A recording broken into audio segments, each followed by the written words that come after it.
എല്ലാവർക്കും പുതിയൊരു വീഡിയോയിലേക്ക് സ്വാഗതം. മീൻ വെട്ടിയ വേസ്റ്റും വെള്ളവും ഒക്കെ നമ്മൾ സാധാരണ പറമ്പിൽ വെറുതെ കളയാറാണ് പതിവ്. എന്നാൽ നമ്മൾ കാണിക്കുന്നതിലും വലിയ മണ്ടത്തരം വേറെയില്ല. കാരണം എന്താണെന്ന് വിശദമാക്കുന്നതാണ് ഈ വീഡിയോ. ദിവസവും അല്ലെങ്കിൽ ഒന്നിടവിട്ട ദിവസങ്ങളിൽ, അതുമല്ലെങ്കിൽ ആഴ്ചയിലൊരിക്കൽ മീൻ വാങ്ങുന്ന വീടുകളാണ് നമ്മളിൽ പലരുടെയും.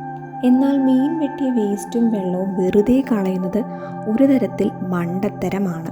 മീൻ മുറിച്ച് അത് കഴുകിയ വെള്ളം ഇനി ബേസിനിലും മറ്റും ഒഴിച്ച് വെറുതെ കളയരുത്.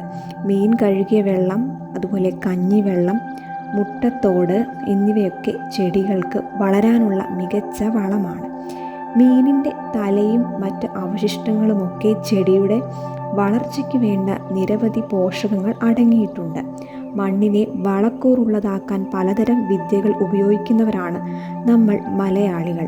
രാസപരമായ പദാർത്ഥങ്ങളുടെ ഉപയോഗത്തേക്കാൾ ഏറ്റവും മികച്ചത് ഇതുപോലുള്ള നമ്മുടെ വീട്ടിലെ ഗാർഹിക അവശിഷ്ടങ്ങളാണ്. നിങ്ങൾ പച്ചക്കറികളോ അല്ലെങ്കിൽ പൂച്ചെടികളോ നടുന്നുണ്ടെങ്കിൽ ആദ്യം മീനിൻ്റെ അവശിഷ്ടങ്ങൾ ചെടിച്ചട്ടിയിലോ ഗ്രോ ബാഗിലോ ആഴത്തിൽ കുഴിച്ചിടുക.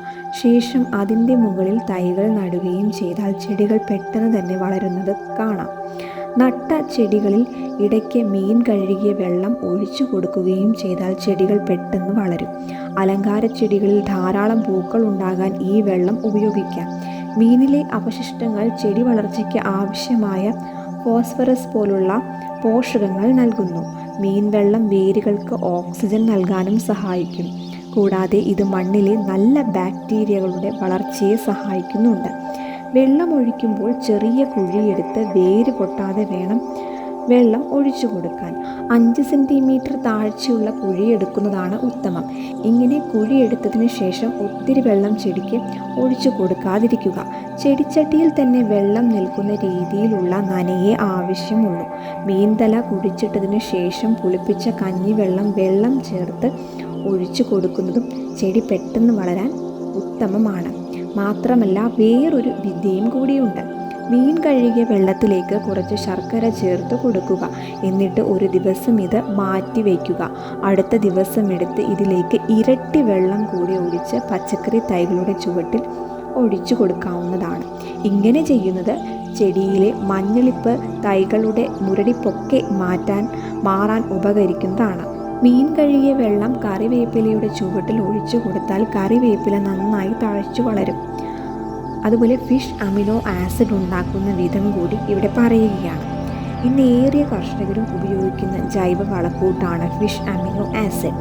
ചെടിയുടെ രോഗപ്രതിരോധ ശേഷി കൂട്ടാനും കൂടുതൽ കായ്ഫലം ലഭിക്കുവാനും വേണ്ടിയാണ് ഇതുപയോഗിക്കുന്നത്. പ്രധാനമായും മീനുകളിൽ മത്തിയാണ് ഇതിൻ്റെ നിർമ്മാണത്തിന് പ്രധാനം. തുല്യ അളവിൽ ശർക്കരയും മീനും ഇതിൻ്റെ നിർമ്മാണത്തിന് എടുക്കണമെന്ന് പ്രത്യേകം ഓർക്കുക. 250 ഗ്രാം ശർക്കരയാണ് എടുക്കുന്നത് എങ്കിൽ 250 ഗ്രാം മത്തി എന്നതാണ് കണക്ക്.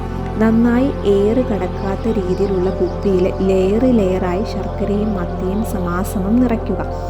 ഏറ്റവും മുകളിലത്തെ നിരയിൽ ശർക്കര അല്പം കൂടുതൽ ചേർത്ത് നിറയ്ക്കുക. മീൻ അവശിഷ്ടങ്ങൾ ഒരിക്കലും പൊങ്ങി നിൽക്കാൻ പാടില്ല. 30 ദിവസം ഇങ്ങനെ സൂര്യപ്രകാശം തട്ടാത്ത രീതിയിൽ സൂക്ഷിക്കുക.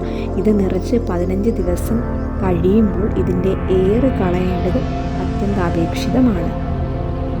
30 ദിവസത്തിന് ശേഷം നൈലോൺ തുണിയോ മറ്റോ ഉപയോഗിച്ച് അതിൻ്റെ സത്ത് എടുക്കുക. ഈ സത്ത് മാത്രം മതി ചെടിയുടെ വളർച്ച മികവുറ്റതാക്കാൻ. 6 മാസത്തോളം ഇങ്ങനെ ഫിഷ് അമിനോ ആസിഡ് വെച്ച് ഉപയോഗിക്കാം. ഇതിൽ നിന്ന് ബാക്കി വരുന്ന അവശിഷ്ടങ്ങളും ചെടിക്ക് താഴെ കുഴിച്ചിടുക. മീൻ വേസ്റ്റ്, തക്കാളി, ചീര, വഴുതനങ്ങ തുടങ്ങിയവയുടെ താഴെ കുഴിച്ചിടുന്നതും ഏറെ നല്ലതാണ്. എല്ലാത്തരം പച്ചക്കറികൾക്കും പൂച്ചെടികൾക്കും ഇതിൻ്റെ ഉപയോഗം നല്ലതാണ്. ആഴ്ചയിൽ ഒരിക്കൽ എന്ന രീതിയിൽ ഉപയോഗിച്ചാൽ മതി. വെയിലുള്ള സമയത്തോ കാറ്റത്തോ ഫിഷ് അമിനോ ആസിഡ് തളിക്കരുത്. വിളകളുടെ വളർച്ച കാര്യക്ഷമമാക്കുന്നതിന് വൈകുന്നേരങ്ങളിൽ ഇത് സ്പ്രേ ചെയ്യണം. മത്തി ഉൾപ്പെടെയുള്ള കടൽ മത്സ്യങ്ങളിൽ പ്രോട്ടീൻ, വിറ്റാമിൻ മൂലകങ്ങൾ, ഫാറ്റി ആസിഡ് എന്നിവ സമതുലിതമായി ഉണ്ട്. അതുകൊണ്ട് തന്നെ ഇവ അഴുകിയുണ്ടാവുന്ന മത്സ്യവളത്തിൽ സൂക്ഷ്മ മൂലകങ്ങൾ ഉൾപ്പെടെയുള്ള 70ഓളം മൂലകങ്ങളും അടങ്ങിയിട്ടുണ്ട്. മത്സ്യത്തിൽ മേൽപ്പറഞ്ഞ എല്ലാ മൂലകങ്ങളും പ്രോട്ടീനുമായി ബന്ധപ്പെട്ട് കിടക്കുന്നതിനാൽ വിളകൾക്ക് എളുപ്പം വലിച്ചെടുക്കാം. നൈട്രജൻ സാധാരണഗതിയിൽ വിളകളുടെ വളർച്ചയ്ക്ക് അത്യാവശ്യമാണെന്ന് തന്നെ പറയണം. എന്നാൽ മിക്കവാറും എല്ലാ രാസവളങ്ങളിലും നൈട്രജൻ നൈട്രേറ്റ് രൂപത്തിലാണ് കാണപ്പെടുക. ഇത് വളർച്ച കൂട്ടും, ഒപ്പം കീടരോഗത്തെ ക്ഷണിച്ചു വരുത്തും. മത്സ്യവളത്തിലെ നൈട്രജൻ വിളകളിലെ പ്രോട്ടീൻ രൂപവത്കരണം എളുപ്പമാക്കുന്നു. മണ്ണിലെ പോഷകാംശം കൂട്ടാൻ മാത്രമല്ല, സൂക്ഷ്മാണുക്കളുടെ എണ്ണം കൂട്ടി ജൈവമണ്ഡലത്തെ സക്രിയമാക്കാനും മത്സ്യവളത്തിന് കഴിയും. ഇത്തരം കണ്ടന്റുകൾ നിങ്ങൾക്ക് ലഭിക്കാൻ ഈ ചാനൽ സബ്സ്ക്രൈബ് ചെയ്യുക. എല്ലാ വീഡിയോയും നിങ്ങൾക്ക് ലഭിക്കാൻ ബെൽ ഐക്കൺ കൂടി ക്ലിക്ക് ചെയ്യുക.